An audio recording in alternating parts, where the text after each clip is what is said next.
Hello everyone, I am Siddharth. I welcome you at Physics Masher. दोस्तों, आज इस video के अंदर हम लोग कनकेव स्फेरिकल सरफेस यूज करने जा रहे हैं। इस बार जो हमारे ऑब्जेक्ट जी होंगे ना, वो एक रेयर मीडियम में होंगे और जो इमेज बनेगी वो भी एक वर्चुअल इमेज होगी। जो हमारा कनकेव स्फेरिकल सरफेस होता है ना, वो एक तरह से डाइवर्जिंग सरफेस होता है। अगर आपको मेरी बात का विश्वास नहीं है तो आप इस वीडियो में देख लेना कि वो डाइवर्जिंग क्यों होता है, आपको एक आइडिया मिल जाएगा। और दोस्तों, इस वीडियो के एंड में जो फॉर्मूला डिराइव होगा ना, वो एक सदाबहार फॉर्मूला होगा प्रोवाइडेड अगर हमारे ऑब्जेक्ट जी एक रेयर मीडियम में पड़े हो। मतलब चाहे सरफेस कनकेव हो चाहे सरफेस कन्वेक्स हो, हमारा फॉर्मूला सेम बनेगा अगर हमारे ऑब्जेक्ट जी एक रेयर मीडियम में पड़े हो। तो चलिए दोस्तों, आज की वीडियो शुरू करते हैं। शुरू करते हैं refraction from rare to denser medium at a concave spherical refracting surface. दोस्तों, ये डायग्राम बनेगी, इसको देख के प्लीज घबराना नहीं है, वो बहुत इजी है। जैसे मैं बता रहा हूं वैसे देखते जाओ। हम मान लेते हैं कि हमारे पास एक कनकेव स्फेरिकल सरफेस है जिसको मैं नाम दे रहा हूं XY। फिर आपने क्या बनानी है, एक प्रिंसिपल एक्सिस। जहां पर ये प्रिंसिपल एक्सिस हमारे सरफेस को मीट करेगी, वो पॉइंट को मैं क्या नाम दे दूंगा, P। ये P क्या है, पोल। हमारा जो पॉइंट C है ना, ये है हमारे सरफेस का सेंटर। ओ वेरी गुड। अब दोस्तों जरा ध्यान दो, इस बार ना हमारे ऑब्जेक्ट जी एक रेयर मीडियम में पड़े हैं जिसका एब्सोल्यूट रिफ्रैक्टिव इंडेक्स है μ1। जो हमारे कनकेव सरफेस जी है ना, इनका एब्सोल्यूट रिफ्रैक्टिव इंडेक्स मैं मान रहा हूं μ2 और ये एक डेंसर मीडियम है। तो दोस्तों, अब वही काम करना है जो हम लास्ट वीडियोस में करते हुए आ रहे हैं। जो रे ऑफ लाइट हमारे ऑब्जेक्ट जी से चलेगी, इस सरफेस XY को मीट करेगी किसी पॉइंट A पर, वो कहां पर बेंड होगी, टुवर्ड्स अ नॉर्मल। क्यों? क्योंकि रेयर मीडियम से डेंसर मीडियम में जा रही है।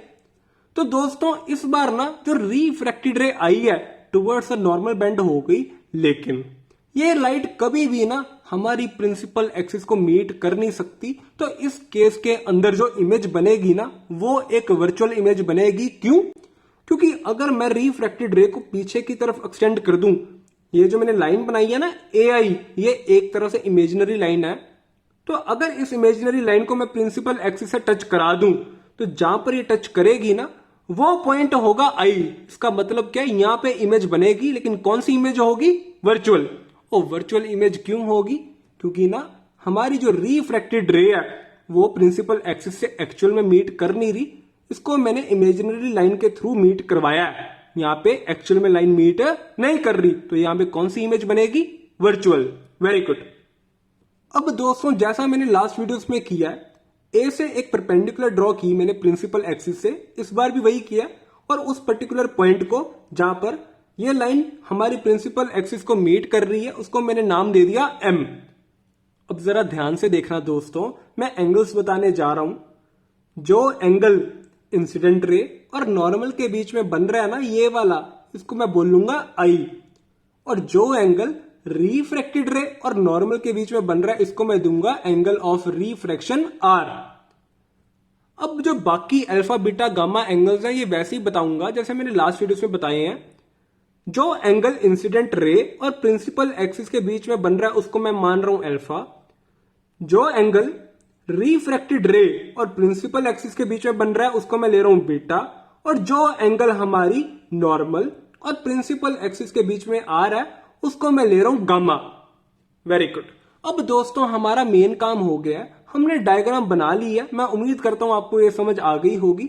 अब सिर्फ हमने मैथमेटिक्स लगानी है। तो देखो, in triangle OAC alpha plus I equals to कितना आ जाएगा, गामा।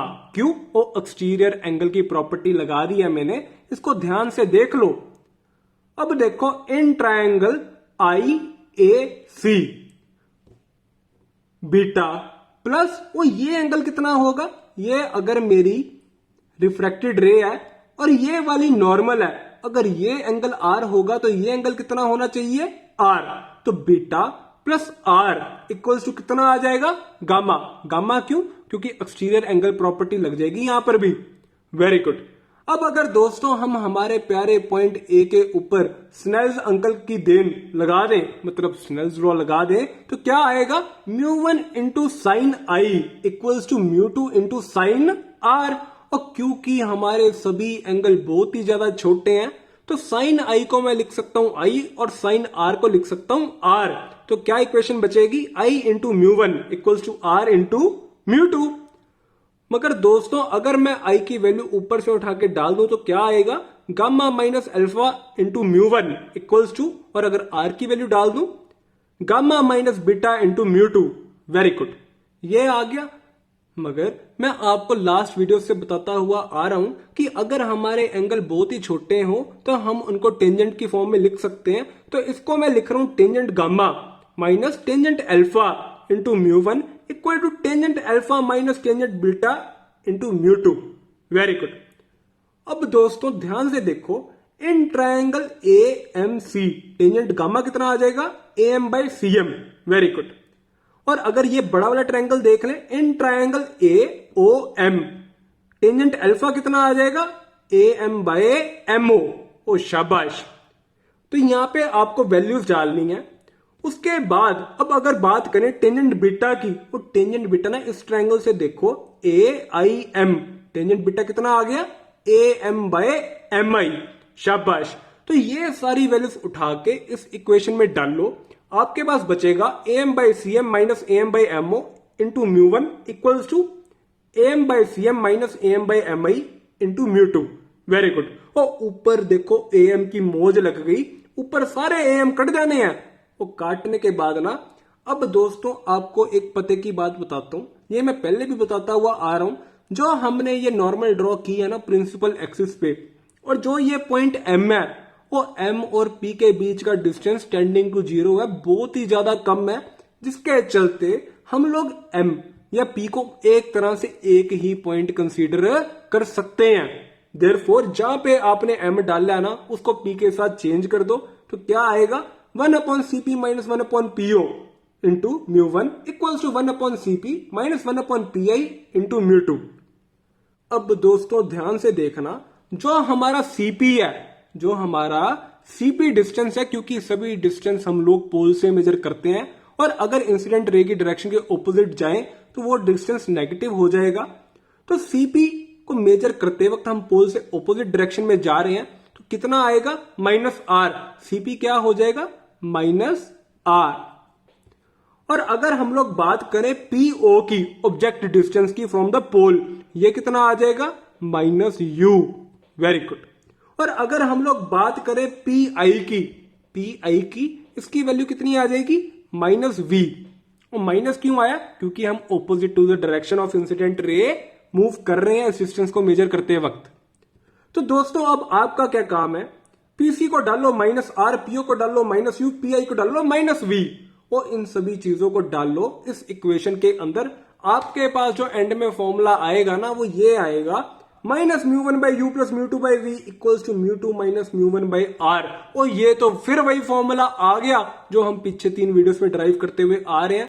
तो एक बात हमेशा याद रख लो कि अगर हमारे ऑब्जेक्ट जी एक रेयर मीडियम में खड़े हो, तो उस केस के अंदर ना जो फॉर्मूला बनेगा वो क्या बनेगा, -μ1 by U plus μ2 by V equals to μ2 minus μ1 by R। मैं उम्मीद करता हूं दोस्तों आप सभी को ये वीडियो समझ आ गई होगी।